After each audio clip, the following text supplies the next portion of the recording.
അമ്മ എന്തൊക്കെയാ കയറ്റി വെക്കുന്നത്? ഇതേപോലെ കഴിഞ്ഞ മാസം കൂടെ തന്നയച്ചതല്ലേ? അതൊക്കെ തീർന്നു കാണില്ലേടാ. എവിടെ തീരാൻ? അല്ലെങ്കിൽ ഇതൊക്കെ അവിടെയും കിട്ടുന്നതല്ലേ?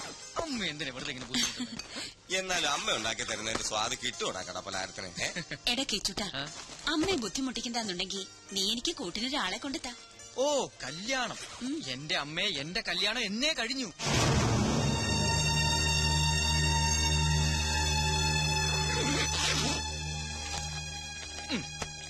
ഇതാണ് എന്റെ ഭാര്യ. അമ്മയൊന്ന് അനുഗ്രഹിച്ചേ. എന്താ ഇത്? മനുസാർ എനിക്ക് വേണ്ടി പണിയാൻ പോകുന്ന ബ്രാഞ്ചിന്റെ ബ്ലൂ പ്രിന്റാ.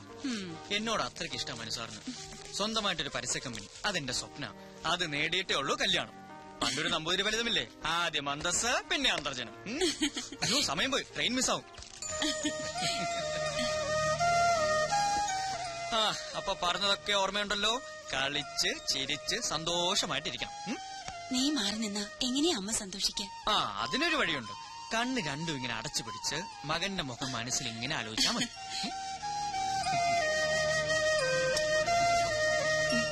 അപ്പൊ ബാലമാമേ, ആയിക്കോട്ടെ. ഓക്കേ.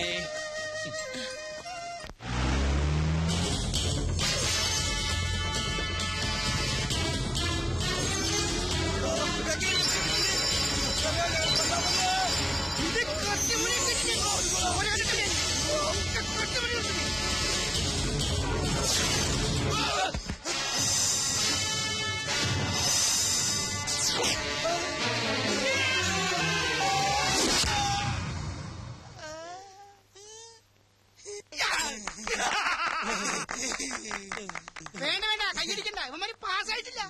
അതെ, ഇത് ഓട്ടപ്പന്തയമല്ല, കള്ളന്മാർക്കുള്ള ട്രെയിനിങ്ങാ. ഞാൻ നോക്ക്, 1/4 കിലോമീറ്റർ ഓടാൻ 1 മിനിറ്റും 17 സെക്കൻഡും. അനങ്ങനെ ശരിയാവും. ഇത് നടക്കൂലട്ടാ. എങ്ങനെ നടക്കാനാണ്? ഇത് ജാമ്പോന്റെ കാലത്തെ വാച്ചാണ്. ഇത് കളഞ്ഞിട്ടേ പുതുതാരത്തെ കട്ടെടുക്ക്. ഇടാ, വാച്ചിന്റെ കാര്യമല്ലേ പറഞ്ഞത്, നിങ്ങളുടെ ഓട്ടത്തിന്റെ കാര്യം പറഞ്ഞു. എന്റെ പൊന്നാശാനെ. പൊന്നാശാനല്ല, എടാ മോത്തോക്കി അങ്ങനെ വിളിയുടെ പേര് വിളി. എന്റെ സുന്ദരനാശാനെ. ട്രെയിനിങ് തുടങ്ങിയിട്ട് 1 മാസമായി. ഓടി ഓടി ഓടി ചങ്ക് കലങ്ങി. എന്നും ഈ ഓട്ടം മാത്രമേ ഉള്ളൂ. ഒരു കള്ളന് വേണ്ട മിനിമം ലോക്കിതാ. ശരം വിട്ട് പോലെ ഓടാനുള്ള കഴിവാ. കിലോമീറ്ററിന് 4 മിനിറ്റ്. അതാ എന്നെ പോലെ ബെസ്റ്റ് കള്ളന്മാരുടെ ലക്ഷണം. അങ്ങനെ വരുമ്പോ 1 മിനിറ്റ് കൊണ്ട് ഈ ഓട്ടം തീരേണ്ടതാണ്. എന്റെ സ്ഥാനത്ത് പോലീസ് ചീപ്പായിരുന്നുവെങ്കിൽ എന്താകുമായിരുന്നു? നിങ്ങളെ അകത്താകുമായിരുന്നു. ഇത് സിറ്റിയാ. കള്ളന്മാരെക്കാൾ പെരും കള്ളന്മാരാ ഇവിടെ പോലീസുകാര്. എന്റെ ആശാനെ, നാട്ടുകാരുടെ കയ്യിൽ നിന്ന് പണി കിട്ടി പണിയിട്ട് മടുത്തട്ടാ ഇവിടെ ഒരു പണി തേടി വന്നത്. ഇനി ഇവിടെ ഒരു പണി എന്താ കിട്ടുക? ദേ, പണി കിട്ടുന്ന പണി ഇവിടെ ഇല്ല. പണം കിട്ടുന്ന പണിയുള്ളൂ. അതിന് കുറച്ച് പണിയുണ്ട് മോനെ. പോക്കറ്റടി, പിടിച്ചുപറി, ബലാത്സംഗിക്കൽ, ഭവനവേതനം, തട്ടിക്കൊണ്ടുപോക്ക്, അതായത് കിഡ്നാപ്പിംഗ്. മിനിമം ഇത്രയെങ്കിലും പഠിച്ചിരിക്കണം.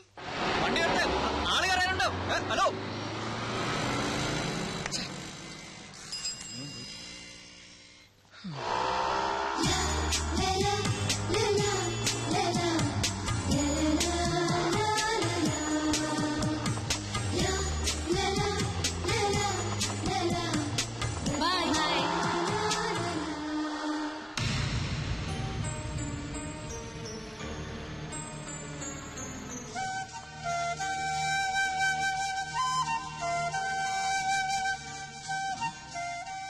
Hi Lucky. Hello, lucky coupon. അയ്യോ, എന്നെ മനസ്സിലായില്ലേ? കിച്ചു, കൃഷ്ണകുമാരൻ എന്ന കിച്ചു. ലക്കി കൂപ്പൺ 5 കിലോ സ്വർണം. എന്താ വേണ്ടത്? ദാ, ഈ ചോദ്യം തന്നെയായിരുന്നു അന്നും. അന്ന് വേണ്ടിയിരുന്നത് ഈ ലക്കി കൂപ്പൺ. പക്ഷെ ഇന്ന് വേണ്ടത് ഫ്രണ്ട്ഷിപ്പ്. അല്ല, എന്തോ ഒരു മാറ്റം ഉണ്ടല്ലോ. ഓഫ്, അന്ന് എന്തായിരുന്നു ഒരു ഫോം, എന്തായിരുന്നു ഒരു സ്റ്റൈൽ. ആ വെള്ള കാറും കാണാനില്ല. Something wrong somewhere. അത് തന്നെ എനിക്കും ചോദിക്കാനുള്ളത്. അന്ന് എന്തായിരുന്നു സ്റ്റൈല്, എന്തായിരുന്നു പുകില്, ആ പച്ച കാറും കാണാനില്ല. ആ, അത് ഞാൻ പറയാം. അതെന്റെ കമ്പനി കാറായിരുന്നു. കമ്പനിക്ക് വേണ്ടിയുള്ള പർച്ചേസ് ആയിരുന്നു. കമ്പനിയുടെ സ്റ്റാറ്റസ് മെയിൻറ്റെയിൻ ചെയ്യാനുള്ള ഡ്രസ്സുമായിരുന്നു. പക്ഷെ ലക്കി കൂപ്പൺ സ്വർണമല്ലേ, സ്വന്തമാക്കാതിരിക്കാൻ പറ്റുമോ? Okay, there you are. Now it's your turn. താൻ പറ. എന്റേതും കമ്പനിക്കാരായിരുന്നു. കമ്പനി വാങ്ങി തന്ന ഡ്രസ്സായിരുന്നു. കമ്പനിക്ക് വേണ്ടിയുള്ള പർച്ചേസും ആയിരുന്നു. പോരെ? പോരാ. I M A model. കമ്പനിയുടെ ഒരു ഷൂട്ടിന് വേണ്ടി ഡ്രസ്സ് വാങ്ങാൻ വന്നതായിരുന്നു. ഇപ്പൊ എങ്ങോട്ടാ? ഹോസ്റ്റലിലേക്ക്. എവിടെയാ ഹോസ്റ്റൽ? ശല്യപ്പെടുത്താനാണോ? നെവർ. എന്റെ ബസ് വന്നു. പോട്ടെ, ബൈ. ബൈ. വൈറ്റില്ല. ആ, ഇറങ്ങട്ടാ.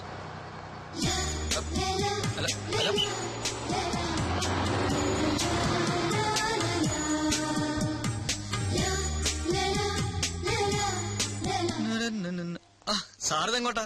ആനി ലഗൂൺ പാർക്കിൽ വെയിറ്റ് ചെയ്യുന്നുണ്ട്. അല്ല, വേറൊരു കാര്യമുണ്ട്.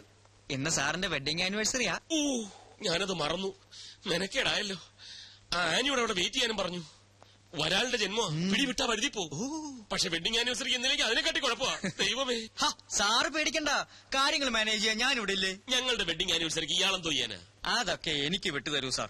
സാറിന്റെ ജോലി തിരക്ക് രഞ്ജു ചേച്ചിക്ക് അറിയാവുന്നതല്ലേ. അത് ഇത്തിരി കൂടെ പൊലിപ്പിച്ച് പറഞ്ഞ് ചേച്ചിയെ ഞാൻ മയപ്പെടുത്താം. ചേച്ചി മയപ്പെടും. പക്ഷെ വേറെ താപ്പാനല്ലേ എന്റെ അമ്മായിയപ്പൻ. കുഴിഞ്ഞ വിത്ത. പോരെങ്കിൽ എന്റെ ഈ കസേര തട്ടിയെടുക്കാൻ ദിശ ആന്റിനെയും മിനിക്ക് നടക്കുകയല്ലേ ആ ബാലഗംഗാധരൻ. എന്റെ ചുറ്റിക്കളികളെല്ലാം അവൻ അമ്മായിയപ്പനെ അറിയിക്കുന്നുണ്ട്. സാറിന് ഒരു കുഴപ്പവും വരാതെ ഞാൻ മാനേജ് ചെയ്യാം. നീ മിടുക്കനാണെന്ന് എനിക്കറിയാം. അതുകൊണ്ടല്ലേ നിന്നെ ഞാൻ എന്റെ വലം കൈയാക്കിയിരിക്കുന്നത്. അപ്പൊ ഇതെന്റെ ഇടം കൈയാണ്. പിന്നെ വലം കൈയിൽ എന്താ? അല്ല, ഈ രഞ്ജു ചേച്ചിയെ മയപ്പെടുത്താൻ അല്പം പണച്ചെലവുണ്ട്. കാശൊരു പ്രശ്നമല്ല. ദാ എന്താന്ന് വെച്ചാ ചെയ്തു. എല്ലാം നിന്നെ വിശ്വസിച്ച ആനി ലഗൂൺ പാർക്കിൽ കാത്തിരിക്കുക. അവൾ അങ്ങ് വഴുതി പോവും. അതുകൊണ്ടാ.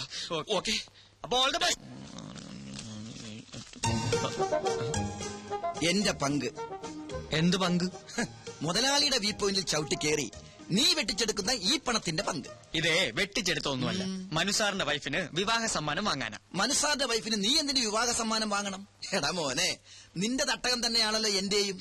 ലൈഫിൽ എനിക്ക് ഒറ്റ അംബീഷനുള്ളൂ, എന്നും നിന്റെ കിരുനക്കി പറ്റിയായി ജീവിക്കാം. മതി മതി, നിന്റെ പങ്ക്. എടാ ജീവ, നിനക്കൊരു കാര്യം കാണണം. വാ. ദാ കണ്ടോ, മനുസാർ എനിക്ക് വേണ്ടി പണി കഴിപ്പിക്കുന്ന ഓഫീസിന്റെ മോഡൽ. Full AC. ദാ ഇവിടെയാണ് എന്റെ മുറി. അപ്പൊ എന്റെ തൊട്ടടുത്ത് ചുറ്റും സുന്ദരികളായ കുറെ മോഡൽസ്. ഓ ഈശ്വര, കേട്ടപ്പോ തന്നെ കുളിര് വരുന്നു. ഇതൊന്ന് പൂർത്തിയായിട്ട് വേണം എനിക്കൊന്ന് ജീവിക്കാൻ. എനിക്ക്